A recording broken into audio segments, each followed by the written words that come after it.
नमस्कार, जय माता दी। मैं हूं आपकी अपनी लाइफ डिजाइनर जीतू आचार्य। तुलसी विवाह की आप सभी को, पूरे देशवासियों को मेरी ओर से और मेरी टीम की ओर से बहुत बहुत शुभकामनाएं। तुलसी विवाह का हिस्सा जरूर बनिए, तुलसी विवाह में जरूर सम्मिलित होइए। आपके जीवन में हमेशा भगवान विष्णु आशीर्वाद बरसाते रहेंगे और माँ वृंदा आपको ढेरों आशीर्वाद देगी। अब ये तुलसी विवाह किस दिन करना है ये तो हम अपनी वीडियो में ऑलरेडी आपको बता भी चुके हैं, लेकिन फिर भी हम थोड़ा सा आपको इस पर भी जरूर थोड़ा सा मार्गदर्शन करेंगे। लेकिन तुलसी विवाह का शुभ मुहूर्त क्या है, किस समय आपको तुलसी विवाह करना है, किस समय में तुलसी विवाह करने से आपको खूब सारा लाभ मिल सकता है। भगवान श्री हरि जब जागते हैं तो पहली आवाज, पहला दर्शन वो माँ वृंदा का ही करना चाहते हैं, इसीलिए तुलसी को ही वृंदा का नाम दिया गया है। तो वृंदा के दर्शन, वृंदा की शादी में सम्मिलित होना आपके जीवन में बहुत ही सौभाग्यपूर्ण रहेगा। अब ये तुलसी विवाह का मुहूर्त की भी बात करेंगे, लेकिन पहले हम आपको बता दें कि ये तुलसी विवाह गृहस्थ जीवन वालों के लिए 23 तारीख को ही मनाना शुभ कहा जाएगा। और अगर कि हम संन्यास वर्ग की बात करते हैं तो बहुत सारे जो गृहस्थ जीवन से लोग दूर होते हैं, संन्यास वर्ग में होते हैं, तो उन्हें 24 तारीख को भी मनाया जा सकता है तुलसी विवाह। लेकिन अगर हम तिथि के अनुसार बात करते हैं कि तिथि, एकादशी तिथि किस समय तक रहेगी, कितने बजे से कितने बजे तक रहेगी, तो 22 तारीख को तिथि शुरू हो रही है एकादशी तिथि, जिसमें व्रत भी रखा जाता है और ये बड़ी एकादशी मानी जाती है, हरि प्रबोधनी एकादशी। यानी 4 महीने से श्री हरि शयन निद्रा में थे और ये जागते हैं। जब सारे मुहूर्त खुल जाते हैं, बहुत सारे शुभ मांगलिक कार्य जो है वो उस समय शुरू हो जाते हैं, आरंभ होते हैं। शादी, विवाह, मुंडन, घर के अंदर जो बहुत सारे लोग हैं मुहूर्त करते हैं, घर का मुहूर्त करते हैं, तो ऐसे गृह प्रवेश करते हैं, बहुत सारी चीजें जो होती है इस समय मांगलिक कार्य जो है वो खुल जाते हैं। तो ये तिथि जो है 22 तारीख को बुधवार की रात को 11:05 पर ये शुरू होगी और एकादशी समाप्त होगी। एकादशी समाप्त होगी, ध्यान से सुनिएगा, एकादशी तिथि समाप्त होगी 23 तारीख की गुरुवार को रात को 9:03 पर। अब बहुत सारे ये भी कहा जा रहा है कि तुलसी विवाह को जो है वो 24 तारीख को मनाना चाहिए। हाँ, कई बार हमारे घरों में भी जब शादियां होती हैं तो ये ऐसी मान्यता है, करते हैं बहुत सारे लोग कि गुरुवार को हम शादी नहीं करेंगे क्योंकि गुरुवार को हम अपनी कन्या को विदा नहीं करना चाहते हैं। उस एक्सेप्शनल केस में आप दूसरे दिन की जो उदय तिथि का, जो दूसरे दिन की उदय तिथि का अगर के एकादशी उपरांत द्वादशी होती है तो उसका सहारा आप ले सकते हैं। तो आप 24 तारीख को उस कंडीशन में शादी कर सकते हैं। तो इसीलिए तुलसी विवाह हो सकता है उस कंडीशन में गुरुवार का बीच में पड़ने से, कि गुरुवार को विवाह नहीं करना होता है, तो इसीलिए हो सकता है कि ऐसा हो कि उनका मानना हो कि हम गुरुवार को शादी नहीं करेंगे, इसलिए हम शुक्रवार को शादी करेंगे। लेकिन हम गृहस्थ जीवन की अगर बात करते हैं तो गुरुवार के दिन की बात करते हैं तो तुलसी विवाह कर सकते हैं, क्योंकि उसी दिन एकादशी तिथि है, उसी दिन श्री हरि जागेंगे, उसी दिन वो वृंदा के दर्शन करना चाहते हैं, उसी दिन वो वृंदा की आवाज सुनना चाहते हैं, तो इस दिन आप तुलसी विवाह जो है वो कर सकते हैं। लेकिन संन्यास वर्ग जो है वो 24 तारीख को भी तुलसी विवाह कर सकते हैं। अब जब हम बात कर रहे हैं कि ये शुभ मुहूर्त यानी किस समय विवाह करना शुभ रहेगा, कौन सा ऐसा योग संयोग है जिसमें अगर हम तुलसी विवाह करते हैं तो हमें लाभ ज्यादा मिल सकता है, बेनिफिट ज्यादा मिल सकता है।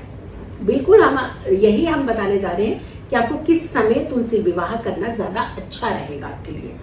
23 तारीख को उत्तरा भाद्रपद नक्षत्र में मनाया जा रहा है तुलसी विवाह, चौगड़िया शुभ और अमृत काल की।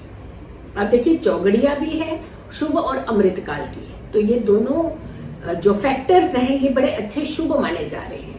फिर दूसरी बात है कि कहते हैं कि गोधूली वेला में यानी संध्या का समय बहुत उत्तम माना जाता है इस तरीके के कार्यों के लिए, दीपक प्रज्वलित करने के लिए, पूजा भक्ति करने के लिए, मां वृंदा की आराधना करने के लिए। तो गोधूली वेला का जो समय होता है बहुत उत्तम माना जाता है। तो गोधूली वेला में 72 मिनट पहले, जो सूर्य अस्त से 72 मिनट पहले और सूर्य अस्त के 72 मिनट बाद, ये बड़ा बहुत ही पावन समय होता है। यानी सूर्य अस्त जब हो रहा होता है, सनसेट जो होता है, सनराइज की बात नहीं हो रही है, सनसेट की बात हो रही है।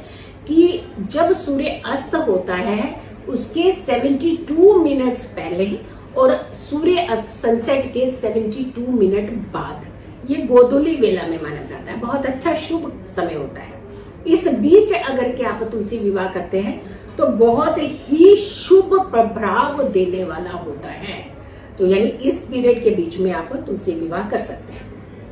अब उसमें भी एक्सेप्शनल कुछ एक समय होता है जिसका प्रयोग आप ज्यादा कर सकते हैं। शाम को 4:54 से लेकर के शाम को 6:49, ये समय भी अच्छा है। लेकिन हम इससे भी और एक बेटर समय आपको बताने लगे, क्योंकि जब हम इस समय की बता रहे हैं उससे बेटर समय की बात बताए तो बेटर समय वाला चुनाव आप जरूर कर लीजिए। 5 बजे से लेके यानी 23 तारीख शाम को 5 बजे से लेकर के 7:18, ये जो समय है ये बहुत ही उत्तम समय है तुलसी विवाह करने का।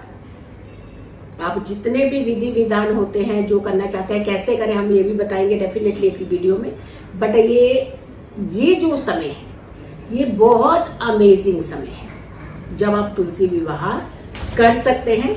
और ये तुलसी विवाह आप 23 तारीख को ही करें, बहुत शुभता प्रदान करने वाला रहेगा।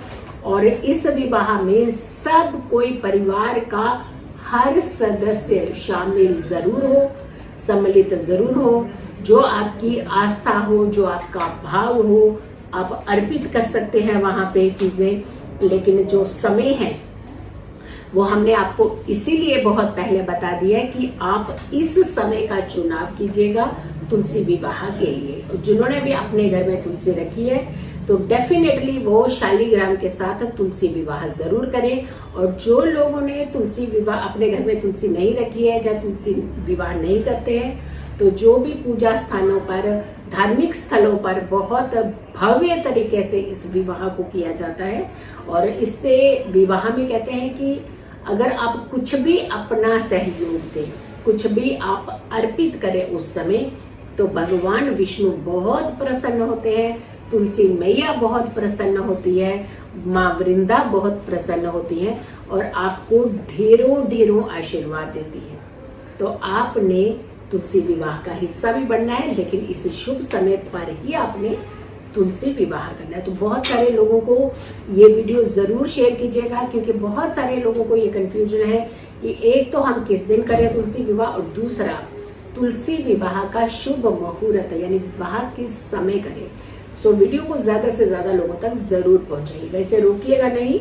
बहुत सारे लोगों तक पहुंचाना आपकी जिम्मेदारी है। हमने अपनी जिम्मेदारी पूरी की कि आप तक ये वीडियो पहुंचाइए। अब आपकी जिम्मेदारी है आप सब लोगों तक इस वीडियो को जरूर शेयर कीजिएगा।